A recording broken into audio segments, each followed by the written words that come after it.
What's up, Stepper? So an estoppel simply explains the agreement between the tenant and the landlord. So you as the purchaser of the property, taking over that arrangement, you need to know the facts that are in place between that tenant and the landlord arrangement. So let's go ahead and walk you through the estoppel. Before we get into it, be sure to like and subscribe to this video if you find any of this information helpful. Also, you'll be able to download this estoppel that I use in my personal real estate transactions by clicking the link in the description. But first, let's learn about the estoppel. So the estoppel, the undersigned, which is the tenant. So let's say our tenant name is Hugh. So the undersigned Hugh, tenant hereby certifies as follows. So the tenant hereby certifies to you, the buyer, as follows.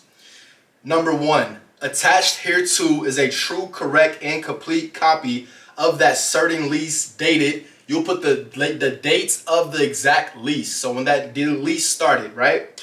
Between the landlord and the tenant, the lease regarding the premises located at the premises. The lease is now in full force and effect, and now it has not been amended, modified, or supplemented except as set forth in paragraph 4 below.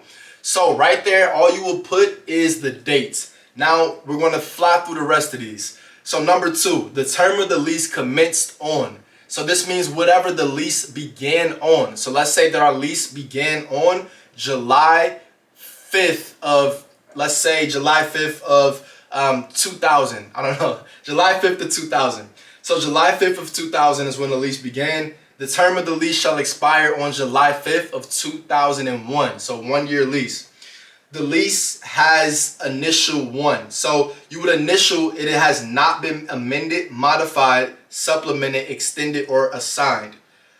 Or it has been amended, modified, supplemented, extended, renewed, or assigned by the following described terms or agreements, copies of which are attached here too. So we will say that the lease has not been amended, okay? So this is just to make things simple. The lease has not been amended. It's been the same tenant in this property since 2000, right? So the tenant has accepted and is now in the possession of the premises. The amount of monthly base rent is, we'll say that this tenant is paying $800 a month. So the tenant's paying $800 a month.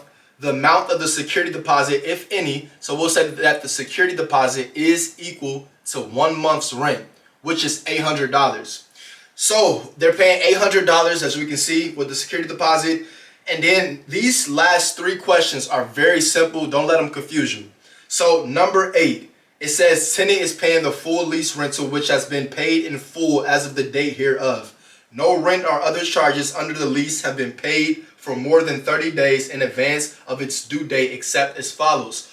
All that says is that the tenant has not paid their fees or their rent in advance. And guys, faithfully, you're listening to this. It's important because you have to be able to explain this to the actual property owner. Some property owners, a lot of them, they are not aware what estoppels are. But if you're a wholesaler and you're selling to a buyer, a certain buyer may want to actually have a estoppel in place. All buyers don't want that in place, but some will. If you're an actual buyer that's purchasing a property, you should get an estoppel in place. That way that everything is on the up and up and there's no misconceptions or confusions about what the agreement that you're taking over with the current tenant in place.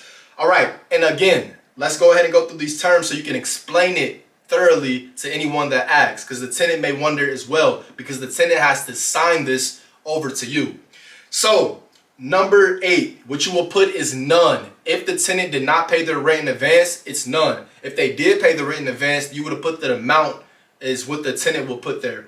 Number 9, to the best of the tenant's knowledge, there are no defaults of the part of the landlord or tenant under the lease. So this is saying that the tenant is explaining that the landlord held up their end of the bargain on the lease. So you'll put none if they did. If not, then you have to put what it is. To the best of the tenant's knowledge, tenant has no defense as to obligations under the lease and claims no set off or counterclaim against the other party except as follows.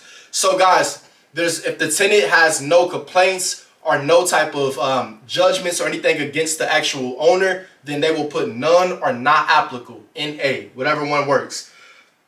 So these last on the second page, As you see, this simply just states that everything is accurate, basically, and that in witness thereof, the certificate has been executed as of today's date or whatever the date is. The tenant has to sign it, and also, and that's it. Yeah, the tenant just has to sign it.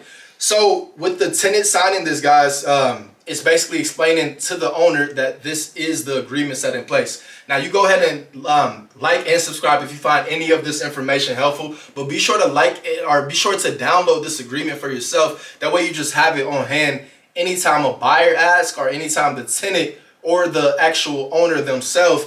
If anytime you notice some discrepancy between what they're saying, you may just want to have an estoppel signed. That way there's no discrepancy and everything is on the up and up throughout that real estate transaction. And a win-win is how you win. Until next time, as always, get the stepping.